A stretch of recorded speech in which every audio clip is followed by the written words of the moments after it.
Everyone in the lecture hall burst into laughter when the professor pointed at the rusty old janitor mopping the floor and said, "Solve this equation, and I'll marry you." It was meant as a joke. But the moment the janitor picked up the chalk, the professor's smile vanished. Because what happened next changed 2 lives, and shocked the entire university. Aisha Rahman had spent her entire life fighting to be respected. At 29, she was one of the youngest mathematics professors at Crescent Valley University. Brilliant, ambitious, and disciplined, she had clawed her way up from a small-town schoolroom to the front of a prestigious lecture hall. But with her success came quiet loneliness, the kind she kept hidden behind composed smiles and carefully arranged equations.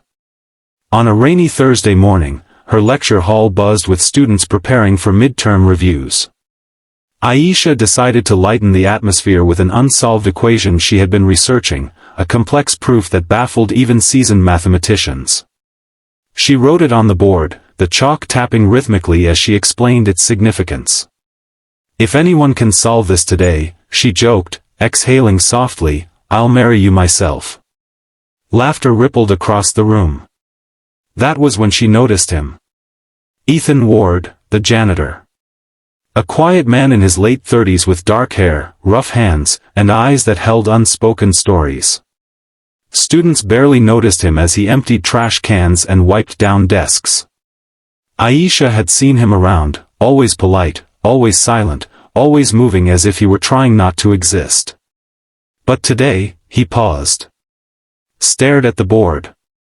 And something flickered behind his eyes, recognition. A student shouted teasingly, "Hey, Ethan. Try your luck, maybe you'll get a professor wife." More laughter. Aisha frowned. She hated cruelty disguised as humor. Ethan stood still, gripping the mop. His face flushed, but he didn't retreat. Instead, after a long moment, he walked toward the board. Every step tightened the silence until the entire hall froze. Aisha opened her mouth to stop him, to protect him from embarrassment, but Ethan gently raised a hand. "May I?" he asked quietly. The room erupted in whispers. He took the chalk, his hand steady despite the mocking eyes around him, and began to write.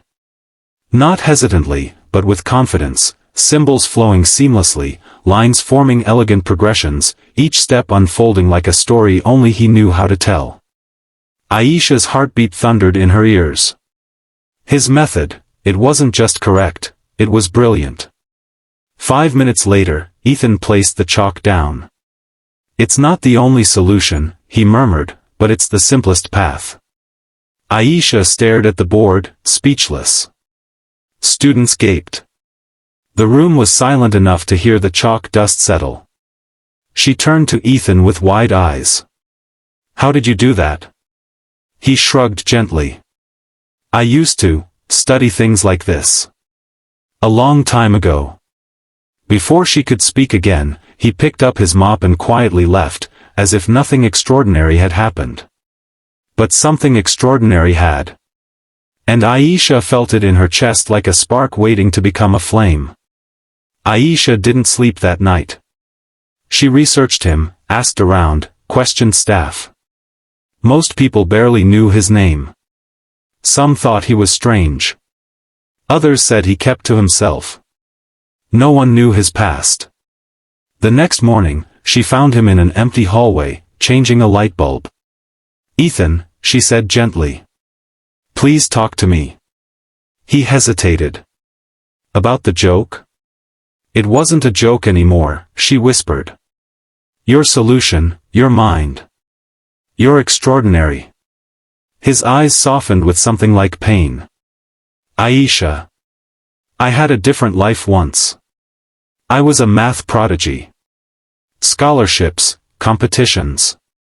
The kind of future people dream about." He paused. "And then life happened. My father got sick. I dropped everything to take care of him. Money ran out. Time ran out. I took whatever work I could find." He continued screwing the bulb in, voice steady but heavy. "I never stopped loving math. I just stopped believing anyone would care. Aisha's throat tightened. I care, she breathed. And you should too. Over the next weeks, their worlds intertwined. She invited him to sit in on her advanced classes. He helped her research. They solved problems together long after the campus emptied. Their conversations drifted from equations to dreams, fears, and quiet hopes.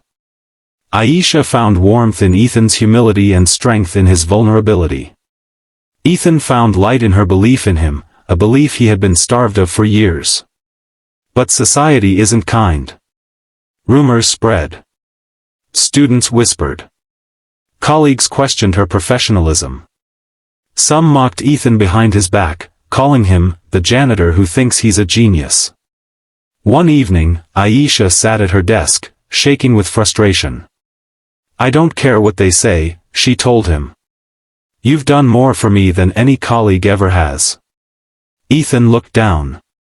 But I don't want to ruin your reputation. She took his hand. You solved an equation that even I struggled with. You didn't ruin my career, you reminded me why I fell in love with this field. Their fingers intertwined. Then came the turning point.